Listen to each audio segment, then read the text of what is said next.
So it can actually be really empowering to look at the world through the lens of trauma because of the potential for healing and for the potential of prevention. And trauma is one of those tricky phenomena that we may actually be suffering from trauma but not realizing it, because the effects of trauma can happen possibly, well, as Mark was saying, generations later, or days, weeks, months, and years later. So often I work with people who come in with symptoms of anxiety, insomnia, all kinds of stomach issues, all kinds of somatic symptoms and psychological symptoms, and they have no idea why. And of course, sometimes it's blatantly obvious that if we've had a shock trauma or we remember something terrible that's happened in our lives, that we are suffering from trauma. But especially early trauma is really, really difficult to know and to spot within ourselves. Because oftentimes in childhood or infancy, or even when we're a fetus in utero, what we experience is forming our beliefs about the world. So let's say we have a difficult time in utero or the birthing process or the first few years of our life. We have a very difficult time distinguishing between the environment that might be failing us and ourselves. So let's say something really bad happens to us. Somebody is doing something awful to us as a child. We really can't discern and know that it is the environment and not us that is bad. So we take on this belief, I'm bad, or maybe the world is unsafe if a difficult birthing experience happened or you get hurt somehow. And maybe that's no fault of anybody around us, it's simply what we perceive are the circumstances of our early life. So we don't need to do any archaeological digging or excavation into our past to find trauma. Oftentimes, we only need to look at our relationship to ourselves, to others, how others are treating us, or how we allow that to happen. Because quite often we are perpetuating our trauma in a way that we don't even realize by allowing certain behaviors or beliefs to continue. Because some of these beliefs that we hold about the world are so terrifying, really terrifying to feel or to know. And the human being is so brilliant in the sense that we can create defenses that hide from ourselves our beliefs. So I work with a number of people who had horrible abuse when they were children, and they'll say, well, yeah, the people that were doing this were bad. But they really can't feel that inner sense of badness within themselves because it just feels too excruciating to feel that. However, there it is under our conscious awareness. There it is in our unconscious, below our conscious awareness, affecting our lives and distorting our relationship to ourselves and our relationship to others. So I'm going to speak to the spiritual dimension of trauma, and there's a number of avenues that I could go with that. And I thought what would be most useful would be to speak to the emergence of this high arousal energy that comes up in the face of a traumatic event or in the face of a perceived threat. And that can be as an infant or a child or an adult. And what happens if we don't resolve that trauma, if we don't resolve that threat, that energy that emerges gets bound down into our body and can create all kinds of symptoms later on in life.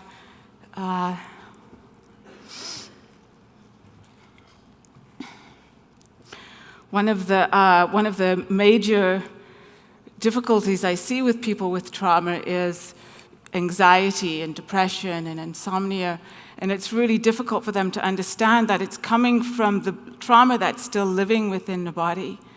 Because when the trauma happens in the body, we disconnect from it, we dissociate it. We want to get away from the really deep, difficult feelings that are still living there. And maybe we'll move into the mind or the intellect and become sort of overachievers, or maybe we'll move more into the spiritual realms, but we ignore the body. And so the body is a really important part to come back to when we're looking at trauma. So this energy that binds in the system when we're very, very young, say in infancy or the first few years of our life, will literally bind in the nervous system, but also our viscera and also our joints. So you can imagine if you have this deep scared emotion and huge energy that gets stuck and depressed down in our system, that at some point we're going to feel some kind of symptoms as it begins to break through. So trauma, of course, is in a dimension all of its own. For some people, there is no sense of spirit or spirituality. For some people, they really only live in the contours of hell, or the deep contraction sometimes that trauma brings, or the contraction that trauma always brings. And for other people, they experience what we think of as the unimaginable, something that is so difficult, there really is no getting over it, and we can only hold a place to hold it sacred, and maybe then learn to live a life that isn't so consumed by that trauma. And then I also wanted to mention meditation a little bit, because I know in the San community, a lot of people cultivate states of awareness or states of consciousness, high states of consciousness, and work very hard at that, and it's very important for them for their own development and growth. But the problem is, if there is unresolved trauma, that high arousal energy that I mentioned can come up at any time and really disturb this state of consciousness. So unresolved trauma really has a tendency to collapse refined states of consciousness. And when that happens, it can be really frightening for people, because they might think they've done something wrong.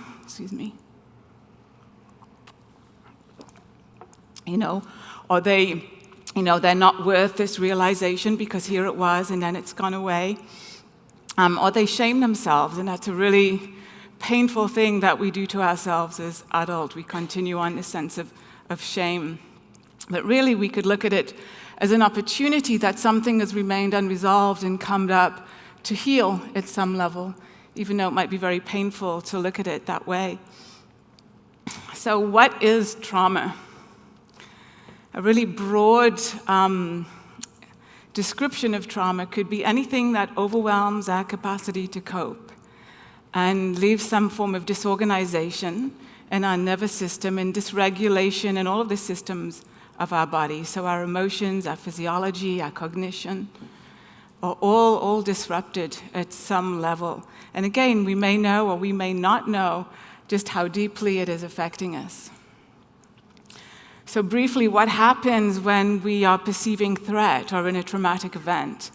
And in early trauma, it may not be a big traumatic event. It may be a series of synergistic events that feel threatening, like when we don't get enough nourishment or enough holding or enough loving mirroring. For a child, that's really threatening and oftentimes life-threatening.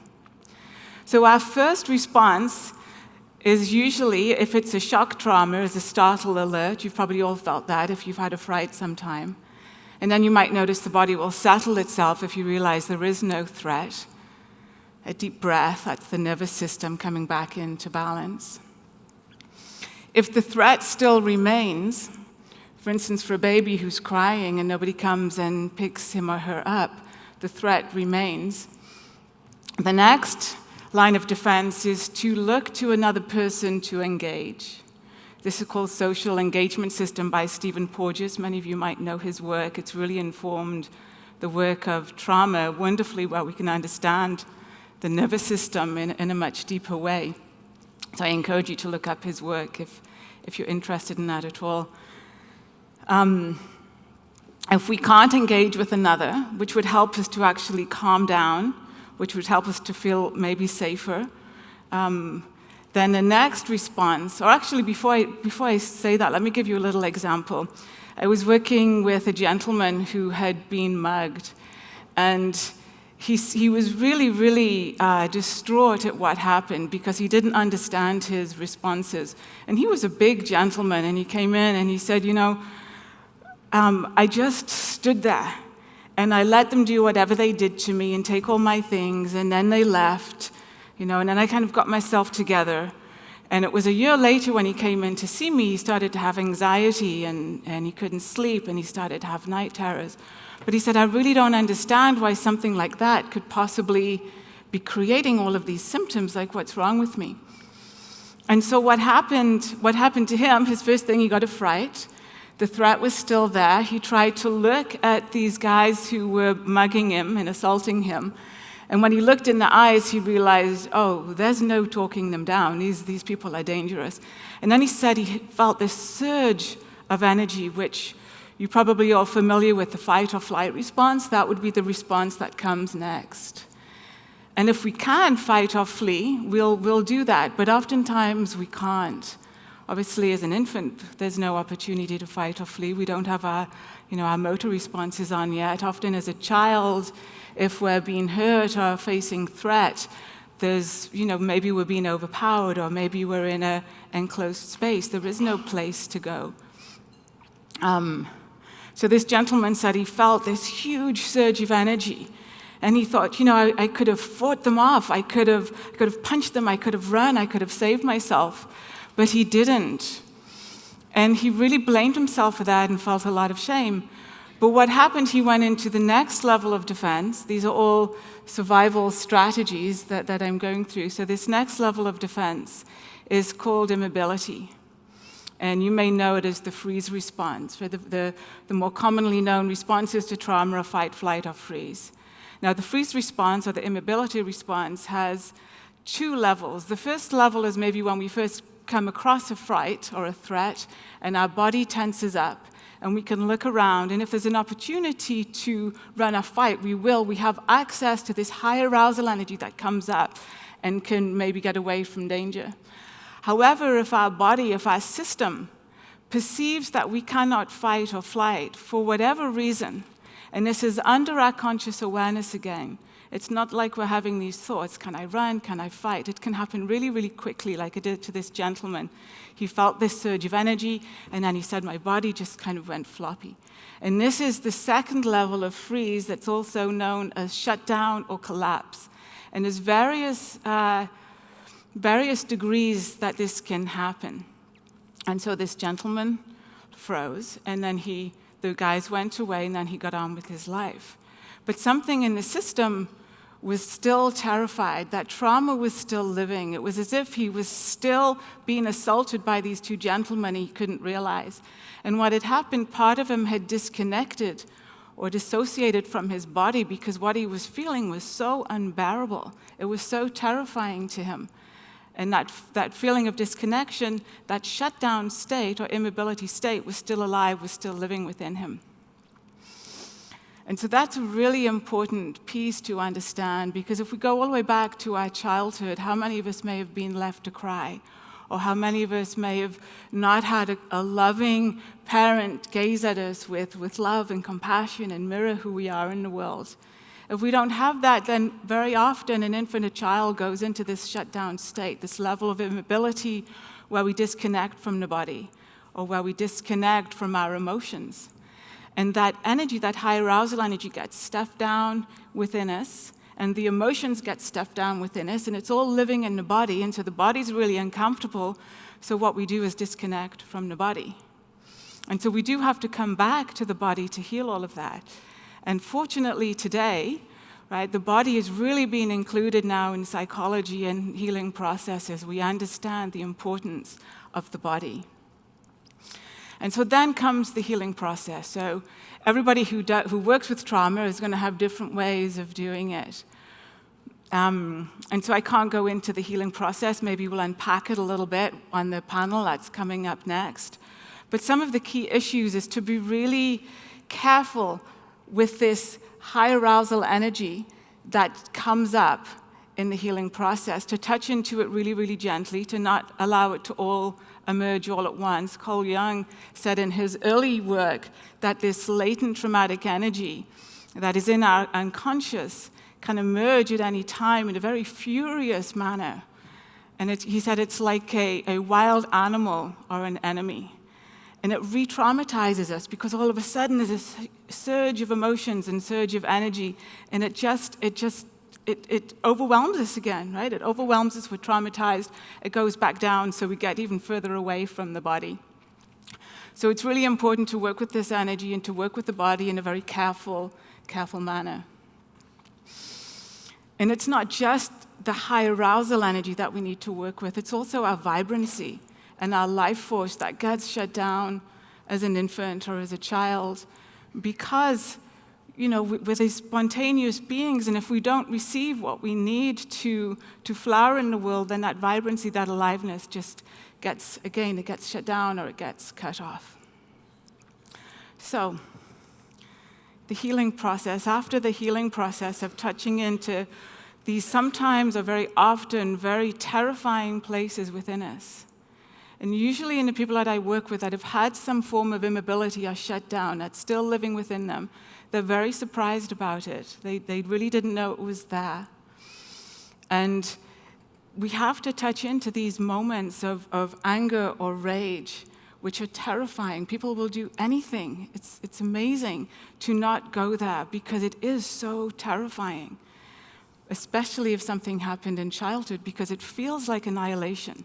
And talk about being on the edge of the unknown. I think healing trauma is just that. It's like being on the edge of the unknown and having to touch into that space that feels like, it could be life or death. And the emotions that we disconnect from usually have some sense of anger or rage. And sometimes this rage can feel like a murderous rage, and we're terrified of it. We have no idea. We're never taught, sort of in this culture, or the many cultures within this culture, how to deal with anger and rage. But it has this amazing transformative potential when you use it in a very safe and slow manner. It integrates back into the body. We integrate back into the body. And something beautiful begins to happen. It may not be beautiful, period of the healing when we're really in the crux of the trauma and sorting through it. But if you have the courage to keep going and the support to keep going, what then begins to happen inside, it's as if everything aligns. Something within the autonomic nervous system brings everything together. And people slow down, and some wonderful spaciousness opens up inside. And they often don't talk about this when it's happening, but I can see the nervous system is softening, is organizing, is relaxing. And they tend to come up with these beautiful gestures, right? These archetypal gestures that just are happening really slowly and really spontaneously, and they might not even know that they're doing it, but it's happening. And when we talk about it later, what is happening is compassion is emerging. And this compassion has this beautiful sense of forgiving, a forgiving quality.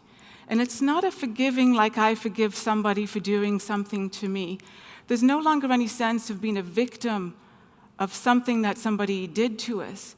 And we no longer take what happened to us personally, even if somebody seemed to be doing something really personally to us. It's as if that dissolves, and we see a much bigger picture of what might have occurred that we might not be able to put into words, but we have a sense of it inside, and this spaciousness and this openness that's happening. And the context of the trauma changes. And when the context of what happens to us changes, so does the content of the emotions that come up. In the traditions, in the spiritual traditions, you might often hear about compassion and wisdom. These are two sides of the same coin. Compassion and wisdom is the display of the absolute, two different forms of the display of the absolute. And I say I see in healing trauma that people have this experience, and it's a direct embodied experience. So it's nothing, something that is transient. It seems to stay. That compassion and suffering become different sides of the same coin.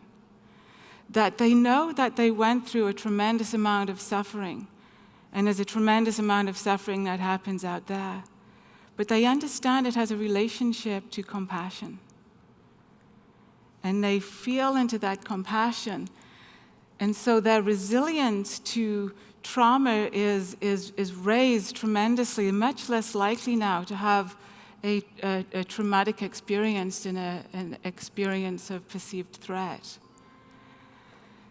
Okay, so that's my bell. I invite you all to stay for the panel. We have a wonderful panel where maybe we can go deeper in some of the topics that I've touched on. So I hope in some way that this has given you some encouragement maybe just to look at your life and what's happening around you, to just be maybe curious. Could my potential blossom even more? Could I be more creative? Could I be more loving to myself? Those underlying beliefs of not feeling worthy and not feeling lovable or feeling bad or feeling like something's wrong, we can uproot those. You can uproot those things and move into this sort of higher state of consciousness that we know is compassion, that can understand suffering in the world and be able to hold it. We don't have to look away from it or turn off the news or numb ourselves out from it. And I always feel if we can feel the suffering of others to a degree, in some way we're helping them hold that, and it allows them to maybe have an easier journey through it, because we're all affected by the traumas that are going on in the world to some degree. So thank you all very much.